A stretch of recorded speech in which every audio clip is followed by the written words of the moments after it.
The pen was already in my hand, uncapped, its gold nib resting a breath above the signature line, when I heard my own dead heartbeat start up again in my ears, and understood I had been given the one thing the dying never get. A second copy of the day.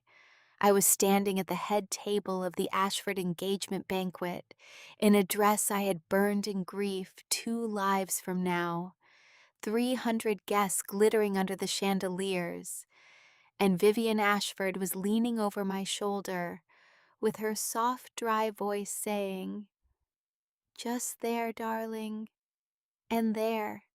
It's only the Family Unity Trust. Terribly boring, purely for the taxes. Adrian's father set his up the very same way. In my last life, I signed it. I signed it because I was 26 and in love, and had spent my whole orphaned life being grateful to anyone who called me family, and because the woman purring in my ear had a way of making trust sound like the only manners a decent person had. That signature took everything. It folded my father's voting shares into a joint trust I could not touch without Ashford consent. And over the 2 years that followed, they used it to peel me off the board of my own company, one committee at a time, then framed me for leaking the very patents my father died building, then handed my seat, my name, and my fiancé to my little sister, and left me to die in a rented room with nothing but the paperwork they still wanted signed. I know exactly how the ink dries, so this time I set the pen down on the linen very gently, and I straightened up, and I smiled at 300 people, and I said, "Actually, Vivian, I think I'd like my lawyer to read it first. I'm sure you understand. My father always said the boring documents are the ones that bite." The whole head table went the particular kind of quiet that money makes when it is surprised. And Vivian's soft face did not change at all, which was how I knew, in this life, the way I never let myself know, in the last, that I had just declared war on the most patient woman in the room. Adrian recovered first, because Adrian always recovered first. That was the whole shape of him, charming in the exact places a real spine should go. "Cora, sweetheart," he laughed, warm, easy, resting his hand over mine on the table. "You're embarrassing my mother. It's a formality. We can have Ray look at it Monday if it makes you happy." Here is the part I had not planned for, the thing the second life gave me that the first never had. The instant his skin touched mine, I heard him, not his voice. The thing underneath it, one clean, cold line sliding across the top of his mind like a headline. "Sign it tonight before she talks to the old man." It landed in my head as plainly as if he'd said it into the microphone, and it was gone in a breath. And Adrian went on smiling and squeezing my hand as though he'd said nothing at all, because to him he had said nothing at all. I did not gasp. I did not pull my hand back. I had spent one entire lifetime learning what it cost to show these people a reaction, and I was not going to spend that education cheaply. I turned my hand over under his, laced our fingers like a woman in love, and thought, so that is the rule. When they lie to my face and touch me, I get the truth for a second, and then I said aloud, sweetly, "Monday's perfect, darling." "Which old man?" Adrian's smile flickered for half a second, the smallest possible catch, and Vivian answered for him without a flicker of her own. "He means Raymond, dear, your father's old partner. Adrian adores him." she was lying too. I could feel it the way you feel a draft under a door.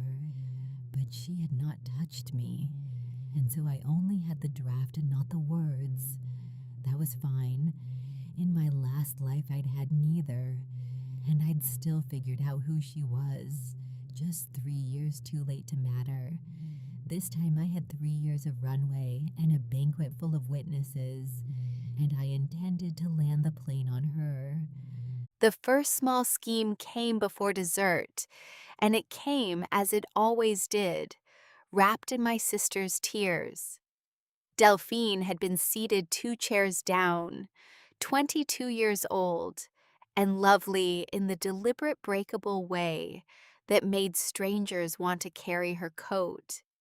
And I had raised her from the age of 9 after our parents' car went off the coast road, fed her, paid for her schooling, sat up with her through every fever and every heartbreak.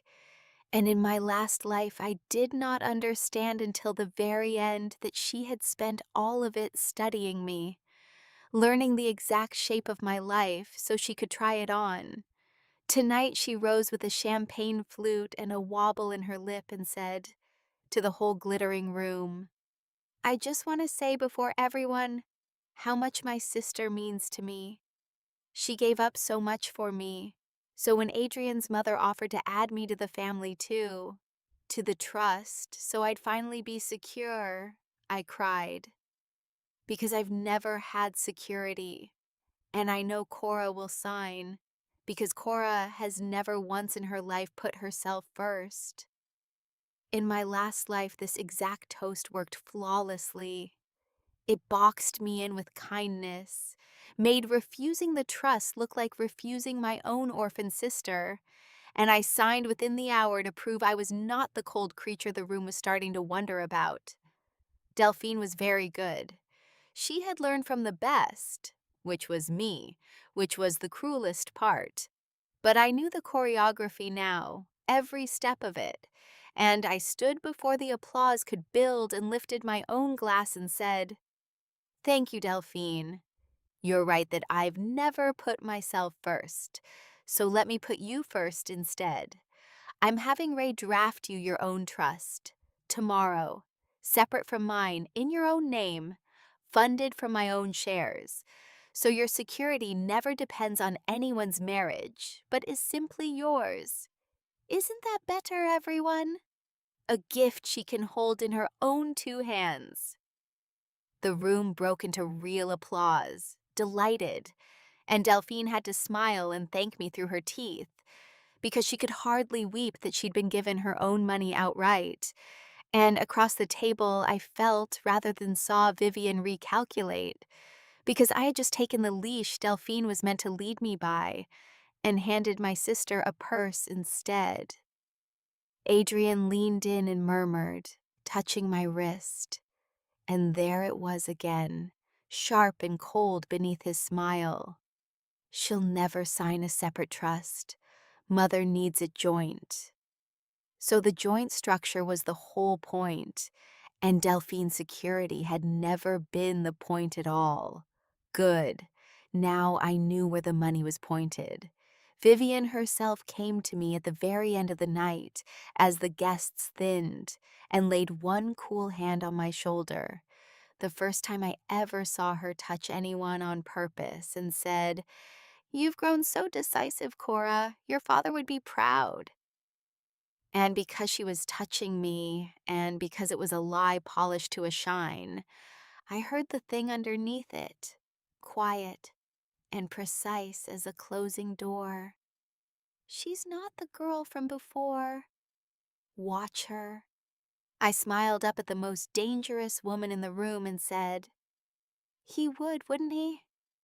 And I meant it about a different thing entirely. And we stood there for a moment. 2 women who had just silently agreed that the war was on, both smiling for the cameras. I want to tell you what these people did in the life before this one, because it is the only way you will understand why I did not simply walk out of that banquet and never come back. Walking out was never going to be enough. In my last life after I signed, they were patient the way Frost is patient. First, Adrian gave my mother's ring, the one my father had kept in a bank box for the daughter who ran the company, to Delphine to hold for the wedding, and it never came back. And by the second year, Delphine was wearing it to board dinners, and I was being told I was imagining the way it caught the light. Then came the vote, my father's oldest friend, Margaret Cho, our chief financial officer, a woman who could read a balance sheet like a palm and had bounced me on her knee at 4 years old, stood up in a board meeting and voted against folding our patent licensing into an Ashford subsidiary. And she was the only no. And within a month she was gone, walked out by security over a restructuring, with her office boxed before lunch. And I let it happen because Adrian told me she was difficult and I was tired and in love, and did not yet understand that difficult was the word they use for loyal. Then came the leak. An email went out from an account that looked like mine, sending our lithium composite specs to a competitor, and the timestamps and the metadata all pointed at me, and I could not explain how, and the board I no longer controlled removed me pending investigation. And the investigation was run by a firm Vivian's brother sat on the board of, and it found exactly what it was hired to find. There was even a press conference, I remember, a lectern and a company banner, and Adrian standing at my side in a dark suit reading a statement about how the family was cooperating fully and grieving privately. His hand warm on the small of my back for the cameras, while every word out of his mouth put another nail in me. And I stood there like a woman at her own sentencing, believing, still believing, that if I just held still and behaved, they would remember I was one of them. And through all of it, Delphine cried prettily and said she was sure there was a misunderstanding while she quietly moved into my house. And at the very end, when I was sick and broke in a rented room with the shades drawn, she came exactly once, not with soup, not with flowers, but with a folder, sliding it across the blanket, saying the family just needed me to sign one more thing to release the last of the trust, and I was too weak to hold the pen. And I remember thinking, as she watched me fail to sign it and gathered the folder up with a little sigh, that I had raised the person who was going to outlive me on the strength of everything I taught her. That is the life I came back from. So no, I was not going to walk out of the banquet. I was going to make certain that in this life, the folder never got written. The edge sharpened in the weeks that followed, and I learned its rules the way you learn a new tool, by cutting yourself once and paying attention. The thoughts only came when two things were true at once: a lie and a touch, a handshake during a compliment, a kiss on the cheek over a promise. Vivian, I discovered, almost never touched anyone, which was its own kind of confession. But Adrian touched everyone constantly, all warmth and hands on shoulders. And so Adrian leaked like a cracked pipe. I let him. I became, that spring, the most affectionate fiancé in the state, holding his arm at every dinner, fixing his collar, and every time he lied to me over a touch, I collected another cold, clean line off the top of his mind. He needs the joint trust closed by June for the refinance. Mother's using Delphine to keep Cora sentimental. If the old partner talks to Cora, it's over. That last one kept surfacing, the old partner, and it was not Raymond, because I had lunch with Raymond, and Raymond was exactly who he'd always been, a dull, honest man who'd loved my father. The old partner was someone else, someone they were terrified would reach me, and it took me until May to understand it was Margaret Cho. In my last life, they fired her before she could warn me. This life, she hadn't been fired yet because this life I still controlled the board. And so one Tuesday, I simply drove to the modest house where I knew she lived. The address burned into me from the funeral I'd attended alone in the life before. And when she opened the door and saw my face, something in her went carefully still.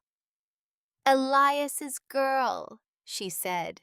"You have his look today, the look he got before a fight."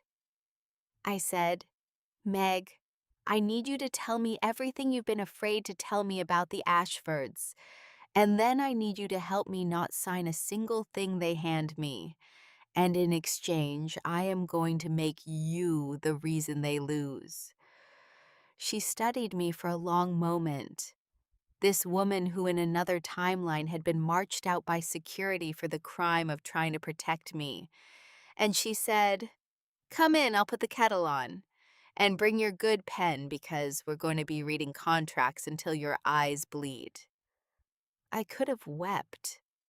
We sat at her little kitchen table until midnight that first night. The trust document spread between us under a lamp, and Meg read it the way a surgeon reads a scan. And about an hour in, she tapped one clause with a chipped fingernail and said, "There, clause 9. See how it says the trust can be amended by majority consent of the trustees. And see how the trustees are you, Adrian, and Vivian. That's not a family trust, Cora. That's a 2-against-1 machine. You'd be outvoted on your own inheritance at every turn forever, and it would all be perfectly legal." I looked at that clause, the one I'd signed blind in the life before, the small gray sentence that had eaten my whole existence, and I said, "How did my father miss this?" Meg took off her glasses. "He didn't. He'd never have let you near it. He kept people like Vivian out of the room. You let them in because you were lonely. And there's no shame in the loneliness, only in staying in the room once you've seen the claws." Then she put her glasses back on and said, "Now, let's build you a machine that votes the other way." And that was the night I stopped being prey. In the last life, I lost her at a board table. In this one, I got her back over a kettle, and she never once knew how close she'd come to being collateral. They came for Meg first, exactly as they had in the life before. And this time I let them start the motion so I could break it in daylight, instead of learning about it after the locks were changed. It was a routine board meeting in May, the agenda dull as dishwater, and near the end, Vivian's brother Gerald, who held a courtesy seat and a courtesy brain, cleared his throat and proposed what he called a finance modernization. An outside firm brought in to oversee the chief financial officer function. Fresh eyes, efficiency, all the soft gray words that mean nothing until you notice they only ever get spoken about one particular person. Everyone at the table heard the polite version. I heard the real one, because I had watched this exact motion end Margaret Cho's career once already, in a life where it passed on a wave of reasonable nods, and she was boxed and gone by Friday. And I said nothing because Adrian told me she was difficult. This time, when Gerald finished his smooth little speech, I let the silence sit until it got uncomfortable. And then I said, "That's a thoughtful proposal, Gerald. Before we vote, help me understand the problem we're solving.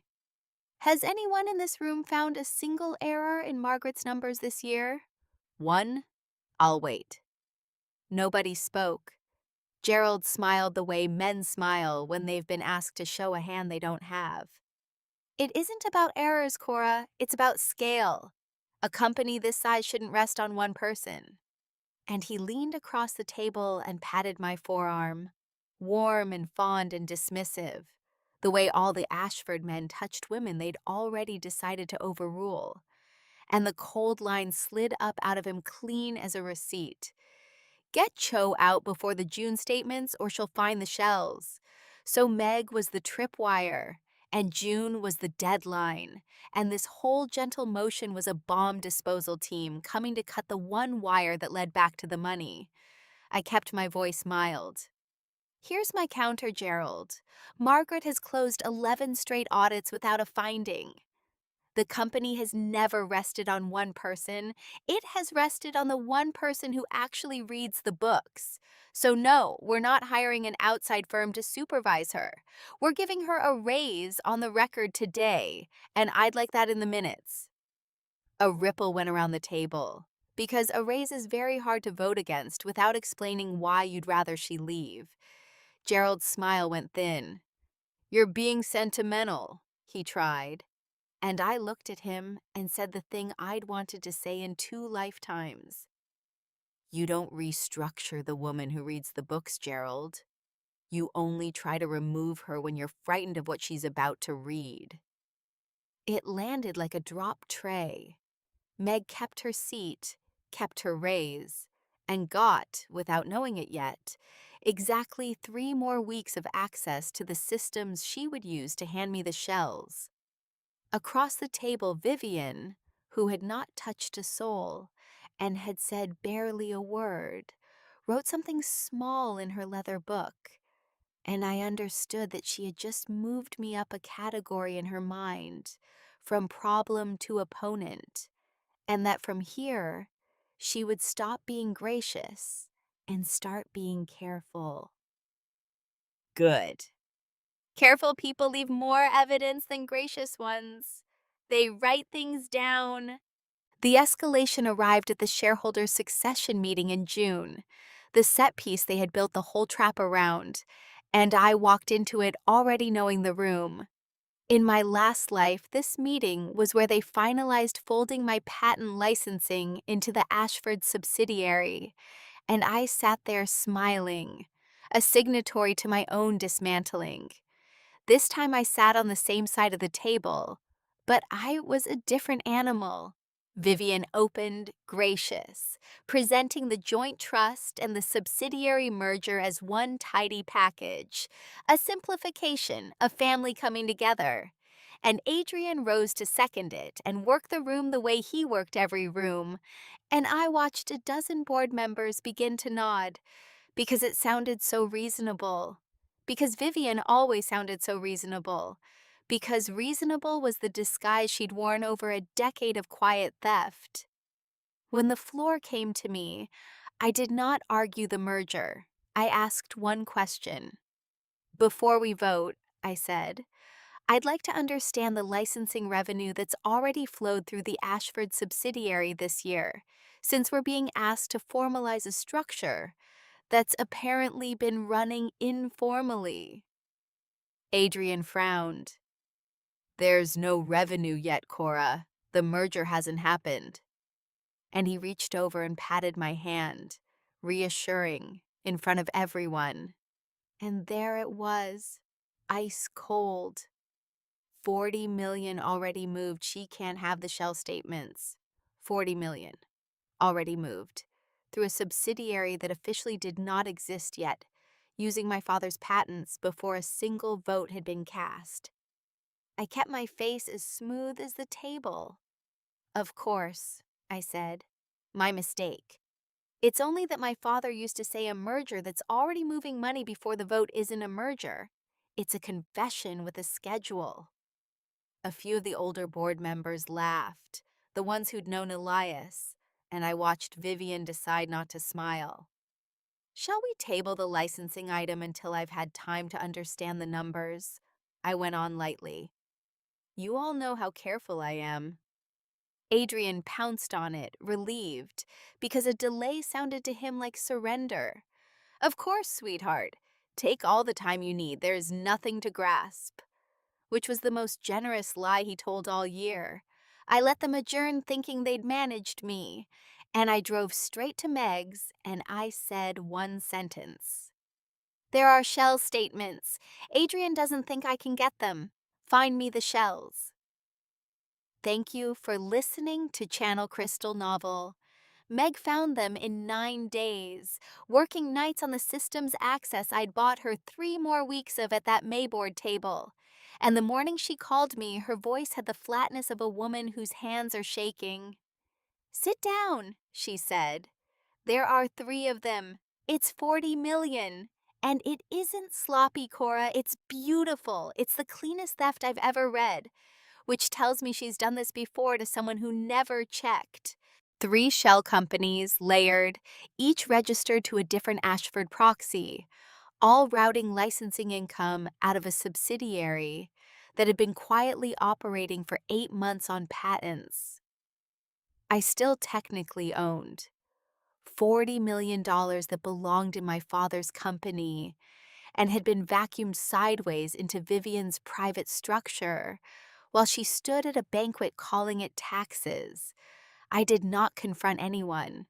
I did the thing my father taught me and Vivian forgot to fear. I got quiet and I got organized, and I retained my own forensic firm, a real one with no cousins on any Ashford board. And I told them to trace every dollar and to be ready to present in front of witnesses, because I was going to give this family exactly the venue they loved most. A beautiful public room full of the people whose opinion they lived on. They pivoted before I could, because the clever ones always feel the floor shifting first. Delphine came to me 2 weeks before the wedding, and she did the thing that in my last life would have gutted me. And to be honest, it landed even now, because it was not a scheme. It was aimed at the true wound, and it had my own history behind it. She sat on the edge of my bed the way she had as a feverish child, and she said, "You've been so cold lately, ever since the banquet. Adrian says you don't love him anymore. And I keep defending you, but Cora, I remember when you were the warmest person in the world. You gave up college for me. You gave up your 20s for me. And now you look at all of us like we're thieves, and it scares me because I don't know when my sister turned into someone who counts everyone's hands." And she took my hand, and she meant the touch to be tender. And it was, which was the worst of it. Because when the thought came, it came slow and sad and true, and it nearly stopped my breath. She raised me, and I still chose them, and I hate that I did. But it's done. Not a scheme, a confession. My little sister knew on some floor of herself exactly what she had done and was doing, and had decided to grieve it privately and do it anyway. And the tenderness on her face was real at the very same time. For one long moment, I sat there with my sister's warm hand in mine, and I felt the whole architecture of my resolve tilt, because she was right that I had given up my 20s for her, and she was right that I used to be warm. And there is a kind of loneliness in becoming the woman who counts hands that no revenge ever fully pays back. I let myself feel it. Then I let go of her hand, gently, and I said, "I didn't stop being warm, Delphine. I just stopped being warm to people who practice their tears in a mirror. You can still choose differently. You have until the wedding. After that, I stop offering." She left crying, and this time I did not follow her down the hall to apologize, and the not following was the loneliest and the strongest thing I have ever done. The wedding did not happen the way anyone at the Ashford estate expected, because I turned it into the venue I needed. 300 guests again, the same chandeliers, the same head table. And I walked down the aisle in white and let Adrian take my hands at the altar with the whole room watching. And before the officiant could begin, I asked softly into the standing microphone, "Before we promise anything, I'd like to give my new family a gift. Transparency. Vivian, you gave me a trust at our engagement and asked me to sign on faith. I'd like to return the gesture."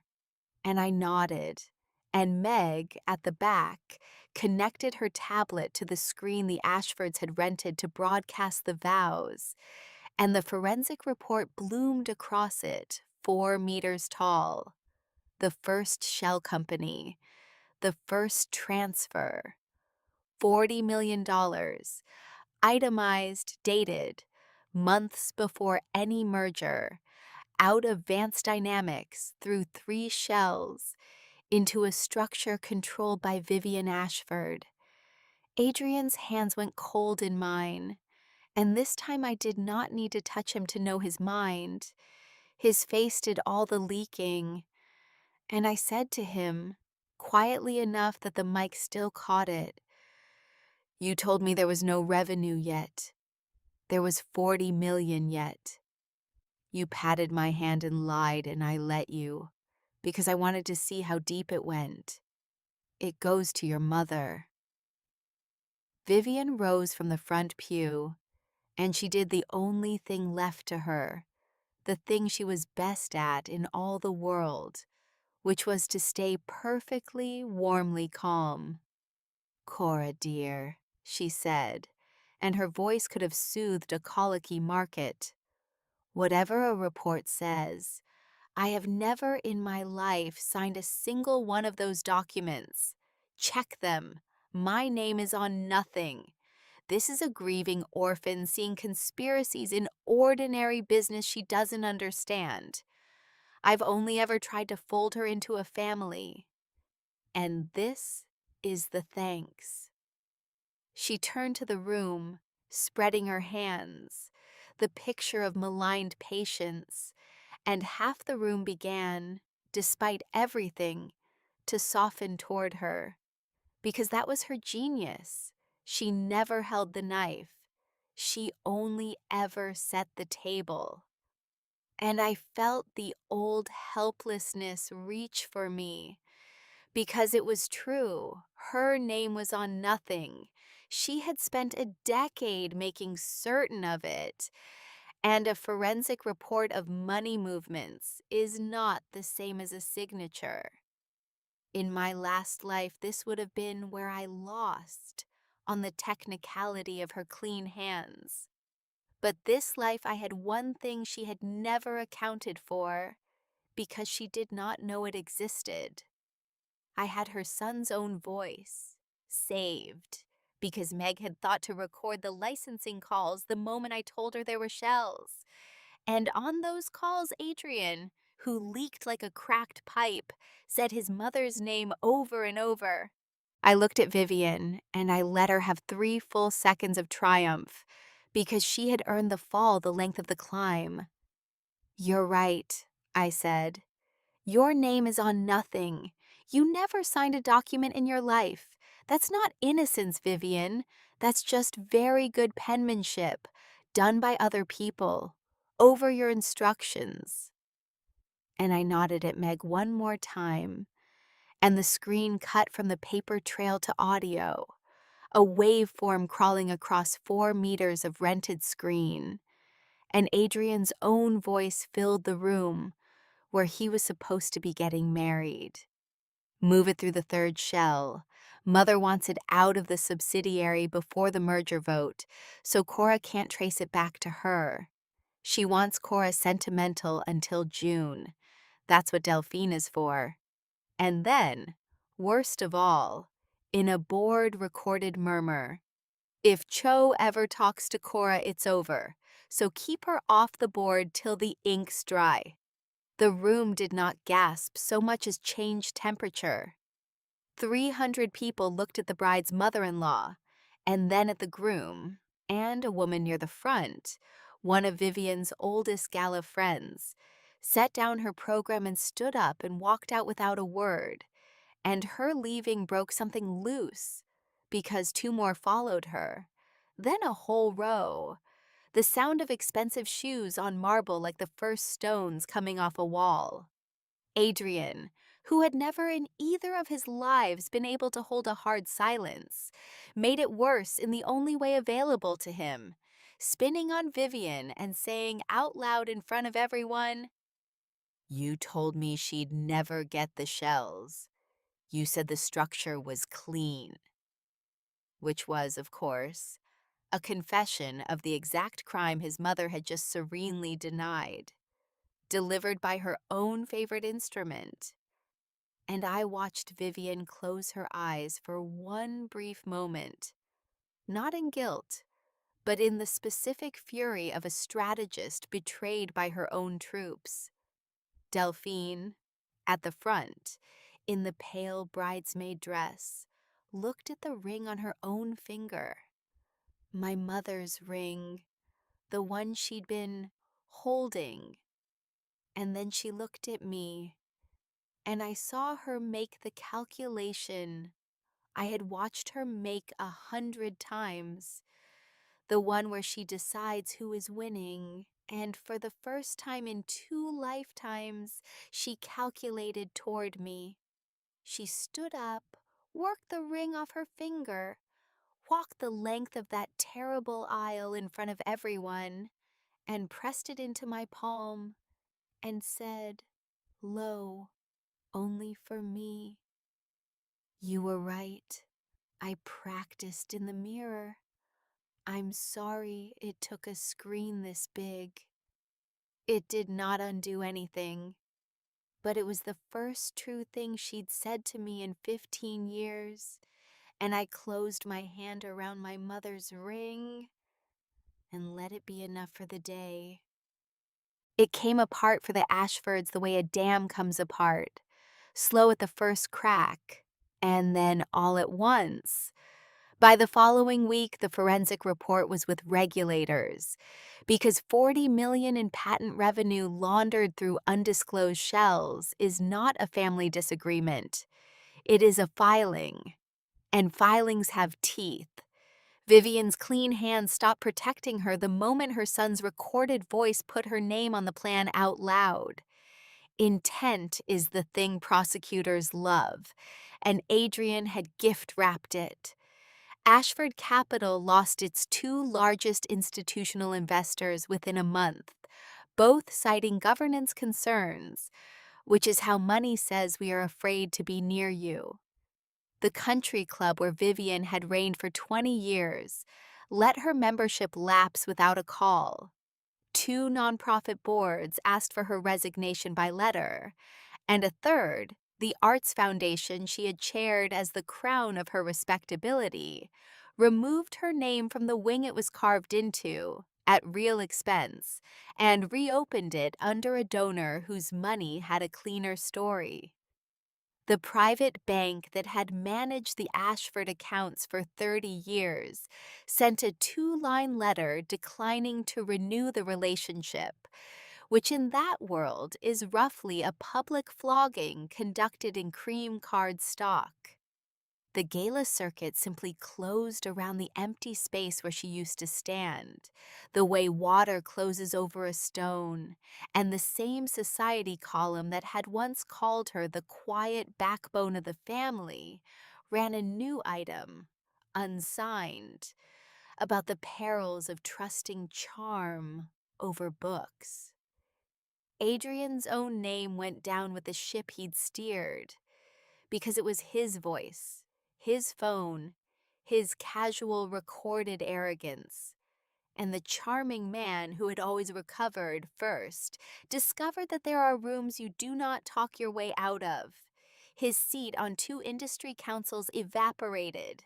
The refinancing he'd needed the joint trust closed by June to secure fell through the moment the lender's compliance desk heard the word regulators, and the leverage that had made him look like a rising man turned overnight into the debt that made him look like a cautionary one. He tried once to reach me through Raymond, a message about being young and misled by his mother, and hoping I understood. And Raymond, that dull, honest man, relayed it to me over the phone, and then added, in the driest voice I ever heard him use, "I told him you understood perfectly." That seemed to worry him. As for the company, my father's company, I never lost it this time because I never signed it away. Meg came back to the board she had, in another life, been dragged out of by security, and the licensing revenue came home, and the shells were unwound dollar by traceable dollar. And the seat that in my last life went to my sister stayed exactly where my father left it, with me. Vivian tried once more at the end because the patient ones always have one more move, and hers was the softest and therefore the most dangerous. She came to my office, alone, no lawyer, no son, just the woman herself in a gray coat, sitting across the desk that had been my father's, and she folded her clean hands and said, "You think you've won, but you've made yourself exactly what you accused me of being. Look at you, running a company by wiretap and screen, counting everyone's hands, alone. I only ever wanted a family with no loose threads. So did you once. We're not so different, Cora. I made you. The grateful orphan who signed anything. That was my design. And the cold woman who traps her own family on a rented screen. That's my design, too. You're my last and best piece of work." She said it warmly, the way she said everything, reaching for the one seam she had left, the fear that in beating her I'd become her. And a life ago it might have worked, because a life ago I was afraid of exactly that. But I had spent one whole death learning the difference between us. And I answered her the way you close a ledger. "You built your family so no one could leave you," I said. "I built mine so no one has to stay who doesn't choose to.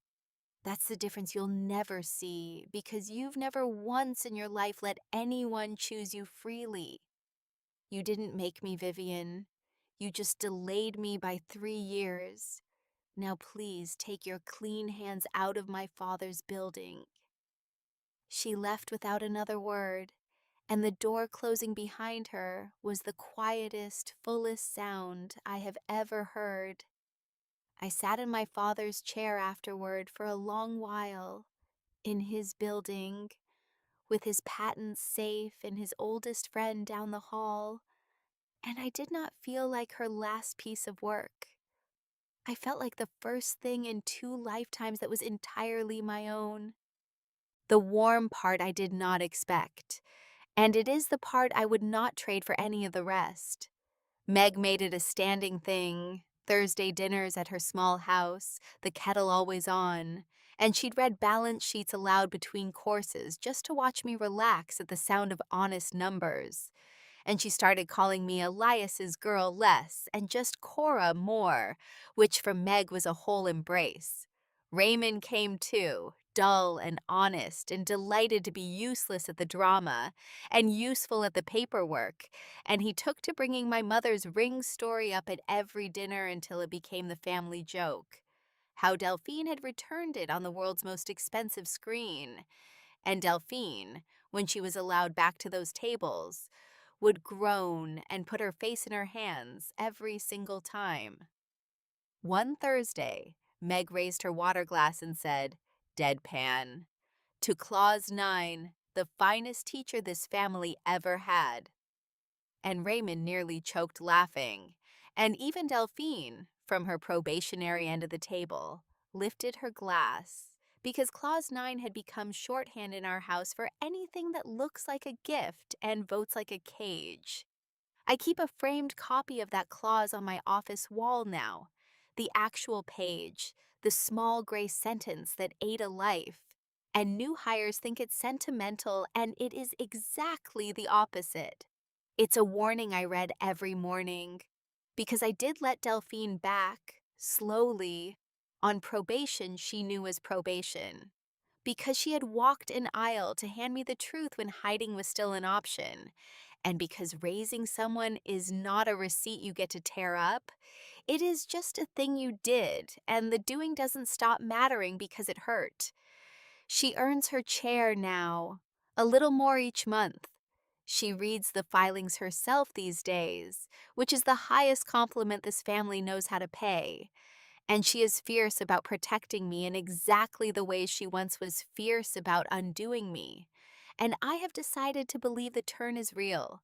Because Meg vets everyone who touches our books, my sister included. And Meg says the numbers are clean. Trust, I have learned, is not signing on faith. It is checking and choosing anyway. 3 years on, Vance Dynamics is the largest it has ever been, and my father's patents power half the grid on the eastern seaboard. And there is a battery cell named after him in a building his name is carved into that no one will ever quietly recarve, because Meg audits the plaque budget personally now and considers it a sacred duty. I never married. People ask, and I tell them the truth with a straight face, that I had a very educational engagement and decided to sit the next few out. My mother's ring lives in a bank box again, waiting for whoever earns it. And the family joke is that it can only ever be presented on a screen at least 4 meters tall or it doesn't count. And every time someone says it, Delphine threatens to leave and never does. I heard, through the dry channels of Raymond's gossip, that Vivian moved to a smaller city where no one carves names into walls, and that Adrian sells something now, cars or memberships.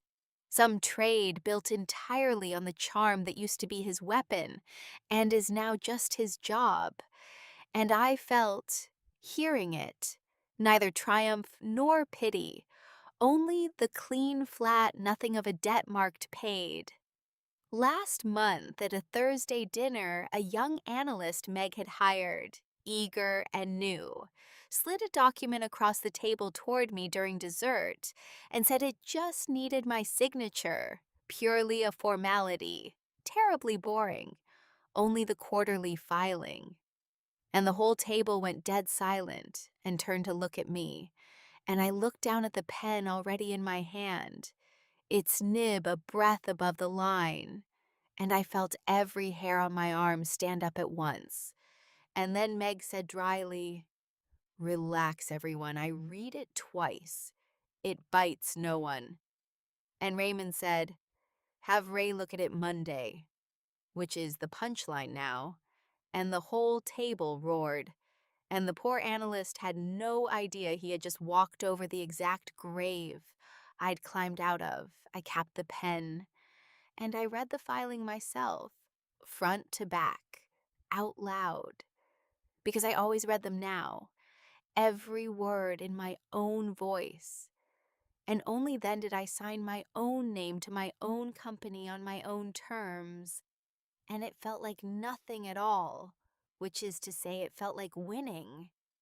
The analyst watched me read the whole thing aloud with the baffled patience of the young, and when I finished, he said, Is that a company policy?" And Meg said, "It's the only company policy," and slid him the framed Clause 9 to read while he waited.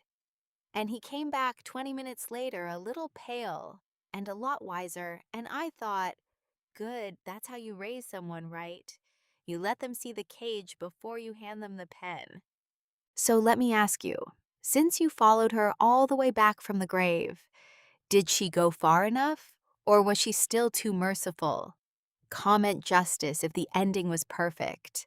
Comment harder if you wanted an even colder revenge. Your comments decide how ruthless the next ending should be. Like and subscribe if you want to be here for the next.